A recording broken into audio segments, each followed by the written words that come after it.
नमस्कार। BA part third के पहले प्रश्न पत्र की इस कक्षा में आप सबका स्वागत है। आज हमारे जो कवि हैं वो हैं मैथिली शरण गुप्त। मैथिली शरण गुप्त राष्ट्रीय कवि के नाम से पहचाने जाते हैं या उनका काव्य जो है वो राष्ट्रीय काव्य धारा का काव्य मुख्य रूप से माना जाता है या इस रूप में प्रसिद्ध है। लेकिन आपके पाठ्यक्रम में जो दो कविताओं के अंश मैथिली शरण गुप्त की प्रस्तावित हैं वो उनकी दूसरी बड़ी मुख्य विशेषता को दर्शाते हैं। ये सब विदित है कि मैथिली शरण गुप्त राष्ट्रीय कविता लिखी है उन्होंने, लेकिन दूसरी बड़ी विशेषता उनकी ये है कि उन्होंने हमारे पौराणिक वे नारी पात्र जिनको कि उपेक्षित छोड़ दिया गया या जिनके बारे में कभी बात नहीं हुई, उन पात्रों को और विशेष रूप से उन नारी पात्रों पर उन्होंने काव्य लिखा है। जैसे रामायण में या रामचरितमानस में राम, सीता और लक्ष्मण की बात प्रायः की जाती है। राम का त्याग, सीता का त्याग, लक्ष्मण का त्याग और उनका भ्रातृ प्रेम या प्रतिव्रत धर्म, इन सब की बात बहुत बार बहुत तरह से लेकिन अलग अलग कवियों ने की है। लक्ष्मण की पत्नी के संबंध में हमें कहीं कोई काव्य या कहीं कोई इस तरह की चर्चा नहीं मिलती है। इसी तरह से गौतम बुद्ध की पत्नी यशोधरा, उनके संबंध में भी कहीं कोई इस तरह का काव्य या कुछ उनके जीवन के बारे में कहीं हमें देखने को या पढ़ने को नहीं मिलता है। लेकिन मैथिली शरण गुप्त ने इस तरह के जो उपेक्षित नारी पात्र, विशेष रूप से नारी पात्र हैं, उन पर अपना काव्य लिखा है। मैथिली शरण गुप्त भारतीय संस्कृति के प्रति उनमें बहुत गहन आस्था रही और मानवीय मूल्यों के साथ साथ ही उन्होंने राष्ट्रीय समस्याओं पर भी अपनी लेखनी चलाई है। हमारे प्रस्तावित पाठ्यक्रम में साकेत के नवम सर्ग के कुछ पद हैं। साकेत का अभिप्राय क्या है और साकेत की कथा वस्तु क्या है? साकेत का अभिप्राय होता है स्वर्ग, माने सुंदर, और साकेत में राम कथा इसका मूल आधार है, लेकिन मुख्य रूप से उर्मिला और लक्ष्मण के दाम्पत्य को उकेरा गया है और लक्ष्मण के अपने भाई राम और भाभी सीता के साथ वनगमन के बाद पीछे उर्मिला किस तरह से अपना दिन व्यतीत करती है, किस तरह से अपने मन को समझाती हैं, इसका बहुत ही सुंदर और मार्मिक चित्रण साकेत में हमें देखने को मिलता है। थोड़ा भाषा क्लिष्ट है, इसलिए आप थोड़ा ध्यान से इसको समझने का प्रयास करिएगा। वेदने तू भी भली बने, पाई मैंने आज तुझी में अपनी चाह घनी, नई किरण छोड़ी है तूने, तू वह हीर कनी, सजग रहूं मैं साल हृदय में ओ प्रिय विशिख अनी, ठंडी होगी देह न मेरी रहे दृगंबु सनी, तू ही उसे उष्ण रखेगी मेरी तपन मनी। लक्ष्मण के वन चले जाने के बाद उर्मिला को ये कहकर रोका जाता है कि तुम यहाँ पर माताओं का ध्यान रखोगी। लक्ष्मण अपने भ्रातृ धर्म को निभाने के लिए, अपने स्वामी धर्म को निभाने के लिए राम के साथ वन चले जाते हैं और पीछे उर्मिला जब कहती हैं कि सीता दीदी अगर जा सकती हैं तो मैं भी आपके साथ चलूंगी, लेकिन उन्हें ये कहकर कि तुम्हारी यहाँ ज़्यादा ज़रूरत है, तुम यहाँ पर पीछे माताओं का ध्यान रखने के लिए तुम्हारा यहाँ रहना ज़रूरी है, तो वो महल में रह जाती हैं। वो भी नवविवाहिता ही हैं और ऐसे में अपने प्रिय से जब वो दूर होती हैं, यद्यपि अपने सारे दायित्वों का निर्वहन करती हैं, अपने सारी जो भी उनके कर्तव्य हैं वो निभाती हैं, किसी से कोई शिकायत शिकवा नहीं करती हैं, कोई उपालम किसी को नहीं देती, लेकिन एक नवविवाहिता पत्नी अपने पति के वियोग में किस तरह से अपने मन को समझाती है, किस तरह से अपने कर्तव्य और अपने प्रेम के बीच झूलती है, इसका सुंदर चित्रण इन पंक्तियों में है। वेदने तू भी भली बने, वेदना को उन्होंने संबोधित किया है। वेदना दुख, पीड़ा। उर्मिला वेदना को, अपनी पीड़ा को, अपनी वेदना को संबोधित करते हुए कहती हैं कि वेदने तू भी भली बने, हे मेरी वेदना, हे मेरी पीड़ा, तू भली बनी रहे। माने तू इसी तरह से मेरा साथ दे जैसे तू साथ दे रही है, भली बनी रहे, भली बन। पाई मैंने आज तुझे में अपनी चाह घनी। देखिए इसके अंतर्निहित अर्थ है, आप इसे थोड़ा सा ध्यान से थोड़ा और समझ के साथ समझिए। पाई मैंने आज तुझे में अपनी चाह घनी, अपनी चाह माने मेरा प्रेम, मेरा घनी माने अधिक, जो मेरा अपने प्रिय के प्रति प्रेम है, घना प्रेम है, उसे मैं आज तेरे अंदर देख रही हूँ। कैसे कि अगर मुझे मेरे पति से जितना प्रेम है उतनी ही उनके वियोग में मुझे पीड़ा है, वेदना है। तो वेदना के अंतर्गत वो अपनी प्रेम को, अपनी चाह को, अपने प्यार को देख रही है। कहती है पाई मैंने आज तुझे में अपनी चाह घनी, कि तुझे देखकर मुझे लग रहा है कि मैं अपने प्रिय से कितना प्रेम करती हूँ, क्योंकि मैं जितना प्रेम करती हूँ तो उतनी ही ज्यादा घनीभूत होती है। नई किरण छोड़ी है तूने, तू वह हीर कनी, हीर कनी माने हीरे की कनी, हीरे की कनी, कनी मतलब हीरे का टुकड़ा, हीरा चमकता है ना। तो आप इसका अर्थ इस तरह से देखिए, नई किरण छोड़ी है तूने, तूने आज नई तरह से, माने हर दिन अलग अलग भाव उनके मन में वियोग के समय आते हैं, तो किसी भाव विशेष की ओर इंगित करते हुए, इशारा करते हुए, संकेत करते हुए वे कहती हैं कि आज तूने फिर कोई नई किरण छोड़ दी, माने आज तूने फिर कोई नई बात याद दिला दी है, आज तू फिर किसी एक नए रूप में हीरे की कणी की तरह चमकती हुई मेरी आंखों को चौंधिया रही है, मेरी आंखों में चुभ रही है। सजग रहूं मैं, तू ये चाहती है कि मैं सजग रहूं, माने चौकन्नी रहूं, किस चीज से? तुझसे। माने तू चाहती नहीं कि मैं एक पल के लिए भी तुझसे अलग हूं, या हम सरल शब्दों में कहें तो उर्मिला अपनी पीड़ा को ये कहना चाहती है कि तू तो चाहती ही नहीं है कि मैं एक पल के लिए भी तुझे भूलूं या अपने दुख को भूलूं। सजग रहूं मैं, तू चाहती है कि मैं सजग रहूं, चौकन्नी रहूं, साल हृदय में, साल माने सालने का अभिप्राय होता है कोई चीज आपको निरंतर जो दुख देती है, जैसे आपको कहीं चोट लगी या कोई तीर किसी योद्धा को या किसी के शरीर में लगता है, तो वो तीर जब तक उस शरीर में लगा रहेगा तब तक वो जो पीड़ा होगी उसको सालना कहते हैं, मतलब रह रह के उस चीज से दुखी होना। तो साल हृदय में माने ये पीड़ा, ये हुक मेरे हृदय में हमेशा बनी रहे। ओ प्रिय विशिक अनी, विशिक तीर की जो नोक होती है उसको कहते हैं धार। वो कहती है कि तू हे वेदना, हे मेरी पीड़ा, तू तीर की तरह से मेरे हृदय को साल रही है, दुख दे रही है, और तू ये चाहती है कि तू इसी तरह से मेरे हृदय में अड़ी रहे, चढ़ी रहे, और मैं इसे एक पल की या तुझे एक पल को भी भूल ना पाऊं। ठंडी होगी देह न मेरी रहे दृगंबु सनी, दृगंबु माने आंसू, दृग के अंबु माने आंसू, ठंडी होगी देह न मेरी रहे दृगंबु सनी। आप देखिए ये विरोधाभास, आंखों में आंसू है, आंसू ठंडे शीतल, तो कहती है कि यद्यपि मेरी आंखें आंसुओं से के कारण, या मेरी जो देह है, सॉरी, मेरा शरीर जो है वो आंसुओं से सना हुआ है, लिपटा हुआ है, मेरे आंसुओं से भीगा हुआ है, पर फिर भी तू मेरी इस देह को ठंडा नहीं होने देगी, मेरे इस शरीर को ठंडा नहीं होने देगी, तू ही उसे उष्ण रखेगी। तू अपनी वेदना से, अपनी पीड़ा से या अपने स्वभाव से मेरे इस देह को वियोग के ज्वर से, वियोग की पीड़ा से गर्म रखेगी, उष्ण रखेगी, मेरी तपन मणि, क्योंकि तू मेरी क्या है? मुझे तप्त करने वाली, मुझे जलाने वाली है। एक अगर पंक्ति में हम इसको समझे तो इस तरह से समझिए कि यद्यपि विरोधाभास है, विशेष में आप जब लिखेंगे तो, कि यद्यपि निरंतर आंखों से आंसू बह रहे हैं और आंसू बहने से उनकी पूरे जो देह है, पूरा जो शरीर है उर्मिला का, वो भीग रहा है, पर वो कहती है कि तू मुझे, मेरी देह को शीतल नहीं होने देगी, ठंडक नहीं देने देगी, चैन नहीं लेने देगी। क्यों? क्योंकि तू उसे अपने स्वभाव से या अपनी पीड़ा तो है ही वेदना, उससे तो निरंतर मेरे शरीर को गर्म करेगी, उष्ण रखेगी, जलाती रहेगी। रीति काल में या कहे कि जो श्रृंगार रस है उसमें वियोग का ज्वर जो है वो जलाता है। एक संदर्भ में आपसे एक बात जरूर साझा करती हूँ।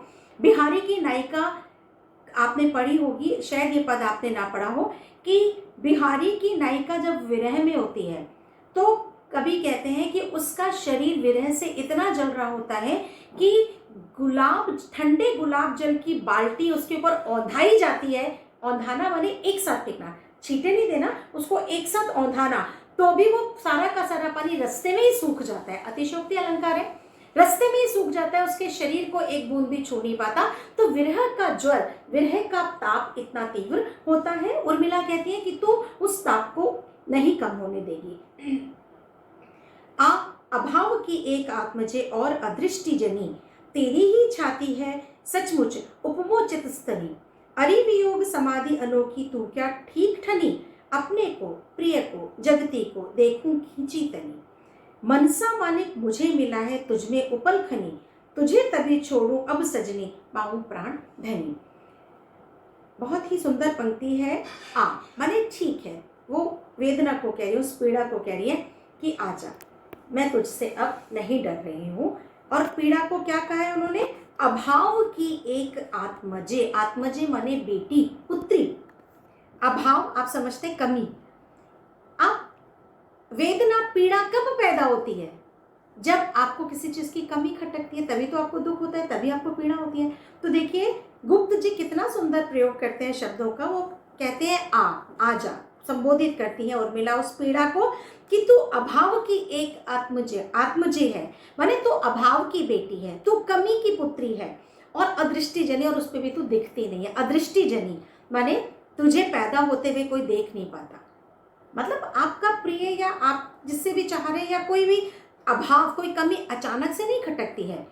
कोई आपसे दूर जाता है जिसकी आपको आदत है, तो वो धीरे धीरे धीरे धीरे आपको अनुभव होता है कि अच्छा अब मैं उसके बिना हूं, या ये कमी मेरे जीवन में आ गई। तो वो कहते अदृष्टि जनी, तू दिखती भी नहीं है और तू अभाव की पुत्री है, तो तू आजा, तेरी ही छाती है सचमुच उपमोचित स्तनी।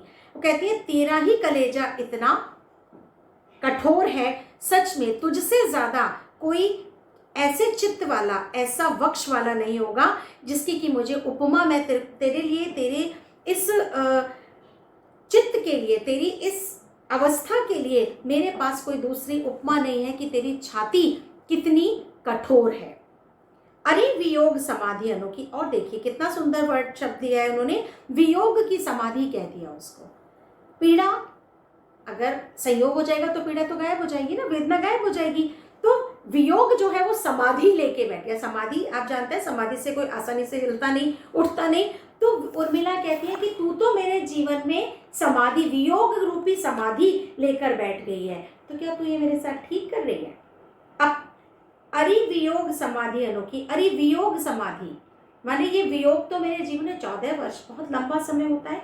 तू तो वियोग, उर्मिला कहती कि मेरे जीवन में तो वियोग ने, मेरे प्रिय से वियोग ने समाधि ले रखी है।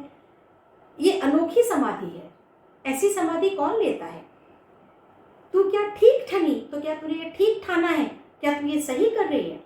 अपने को प्रिय को जगती को देखूं खिंची तनी। अब इस अवस्था में मैं अपनी पीड़ा को देखूं या अपने प्रियतम को देखूं कि वो अपना फर्ज निभाने गए, अपना कर्तव्य निभा रहे हैं, जगती को देखूं या इस संसार के नियम को देखूं।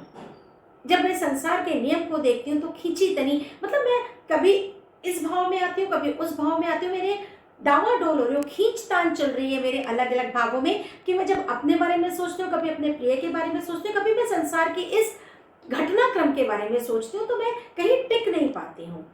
मनसा मानिक मुझे मिला है तुझमें उपल खनी।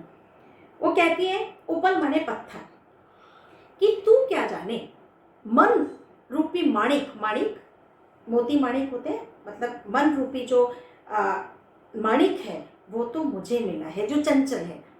तुझमें उपल खनी, तेरा तो जो हृदय है वो पत्थर का बना हुआ है। तू तो उपल, उपल माने पाषाण, पत्थर, तू तो पत्थर के हृदय की है, तो तुझे क्या समझ आएगी मेरी पीड़ा। मनसा मोती, मनसा माणिक मुझे मिला है, मन जैसा माणिक तो मुझे मिला है ना। मन तो मेरे पास है, तेरे पास तो पत्थर है। हृदय तो मेरा है जिसमें अलग अलग समय पर अलग अलग तरीके के भाव, कभी एक साथ सारे भाव आते हैं। तभी तुझे तभी छोड़ू जब सजनी पाऊं प्राण धनी।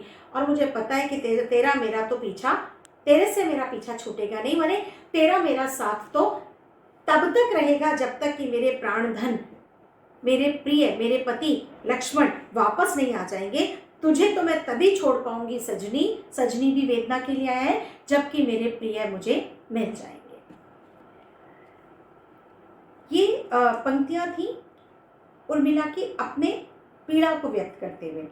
विरह संग अभिसार भी, भार जहां आभार भी, मैं पिंजरे में पड़ी हूं किंतु खुला है द्वार भी, काल कठिन क्यों ना हो किंतु मेरे लिए उदार भी, जहां विरह ने गार दिया है किया वहां उपकार भी, शुद्ध बुद्ध हर ली किंतु दया है काल ज्ञान विचार भी, जना दिया है उससे मुझको जन जीवन है भार भी, और मरण वह बन जाता है कभी ही एक हार भी, जाना मैंने इस उर में थी ज्वाला भी जलधार भी, प्रिय ही नहीं यहाँ मैं भी थी एक और संसार भी। विरोधाभास है, विरह के संग अभिसार मिलन भी है, भार जहां आभार भी, जहां भार है, जहां पर मैं ऋणी हूं वहीं पर, मतलब भार जहां आभार भी, भार अभिप्राय है अपने कर्तव्य के पालन का, और आभार है कि उस कर्तव्य पालन में भी जो सुख है या जो उसमें जो अच्छाई मिल रही है उसके लिए। मैं पिंजरे में पड़ी हूँ किंतु खुला है द्वार भी। वो कहती है यद्यपि मैं पिंजरे में बंद हूँ, यद्यपि मैं अपनी मर्यादाओं में बंधी हुई हूँ, लेकिन मुझे किसी और ने नहीं बांधा है। मतलब आप अगर दरवाज़ा बंद है तो इसका मतलब किसी और ने आपको कैद किया है, लेकिन अगर दरवाज़ा खुला हुआ है और फिर भी आप अंदर हैं तो आपने स्वयं वो रास्ता चुना है। तो कहती है मैं पिंजरे में पड़ी हूँ, यद्यपि मैं अपने प्रिय से दूर हूँ, मैं कैदी हूँ, मैं उनसे नहीं मिल सकती, लेकिन मुझे किसी ने मिलने से रोका भी नहीं है, पर मैंने स्वयं इस अवस्था को चुना है।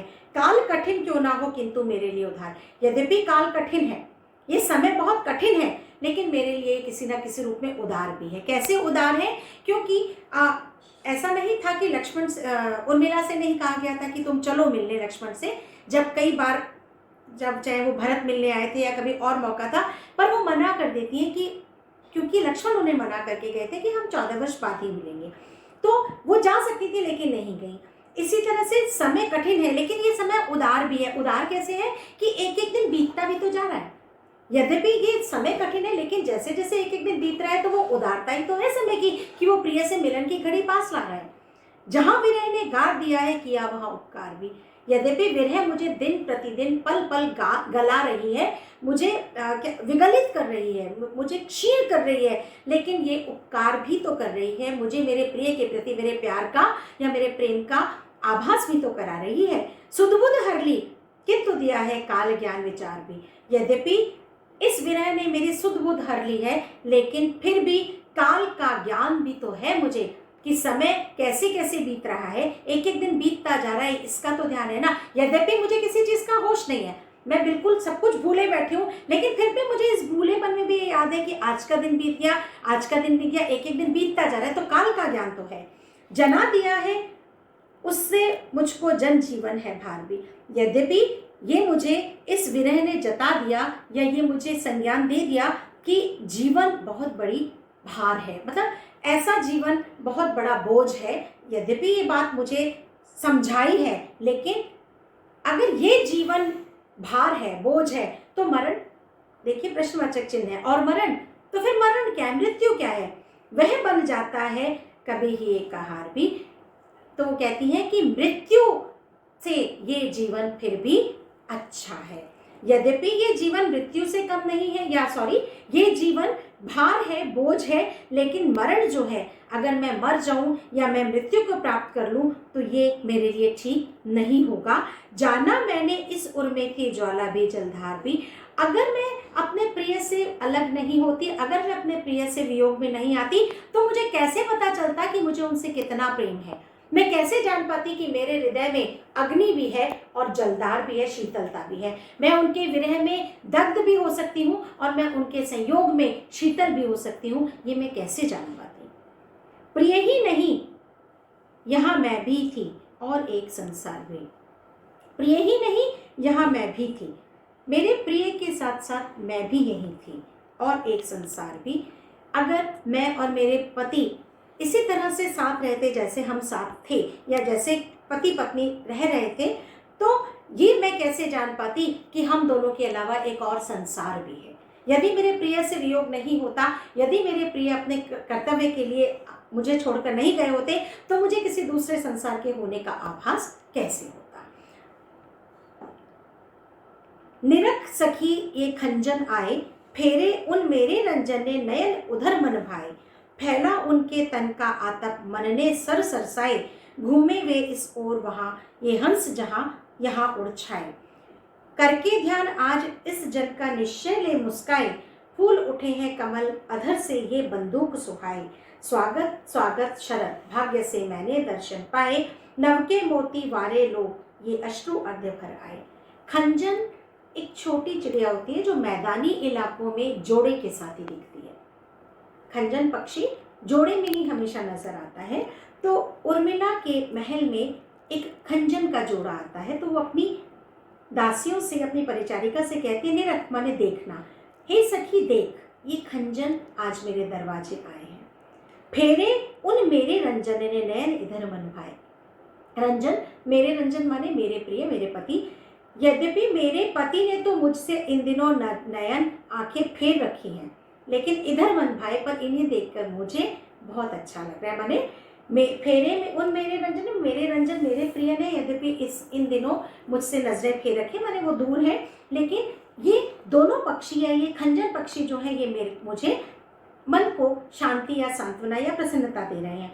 फैला उनके तन का आतप मन के सर सरसाए। इन दोनों को देखकर ऐसा लग रहा है जैसे मेरे प्रिय का जो प्रकाश है वही इस जोड़े में मुझे अपने प्रिय के दर्शन हो रहे हैं। उनके तन का आतप, आतप माने प्रकाश, उनके शरीर की जो प्रकाश है उससे मानो मेरे मन के सरोवर सरसा गए हैं, सरस गए हैं। घूमे वे इस ओर वहां ये हंस यहाँ उड़ाए। हो सकता है कि वो वहां वन में घूम रहे होंगे और ये हंस माने ये जोड़ा यहाँ मेरे पास उड़कर आ गया। करके ध्यान आज इस जन का निश्चय ले मुस्काए। और करके ध्यान आज इस जन का, हो सकता है कि इन्होंने मुझे, इस जन माने उर्मिला अपने लिए कह रही है कि मुझे देखकर हो सकता है कि वो मुस्कुराए। ये जो खंजन का जोड़ा है ये मुझे देखकर प्रसन्न हो। फूल उठे हैं कमल अधर से ये बंदूक सुहाए, और इनको देखकर मैं भी प्रसन्न हूँ। आज मेरे होठों पर भी मुस्कान आ गई है। स्वागत स्वागत शरद भाग्य से मैंने दर्शन पाए। शरद ऋतु में ये खंजन का जोड़ा आया, तो कहती है कि स्वागत है हे शरद ऋतु तेरा, भाग्य है मेरा, अहोभाग्य है कि मैंने इस जोड़े के दर्शन कर लिए। नव के मोती वारे लो ये अश्रु अर्ध भर लाए। लेकिन इनको देखकर मेरी आंखें भी भर आई हैं। अश्रु मेरे अर्ध माने आंसुओं से मैं इनको अर्घ देने के लिए भी तैयार हूँ। नव के मोती वारे और इन पर अपना सब कुछ लुटाने को तैयार।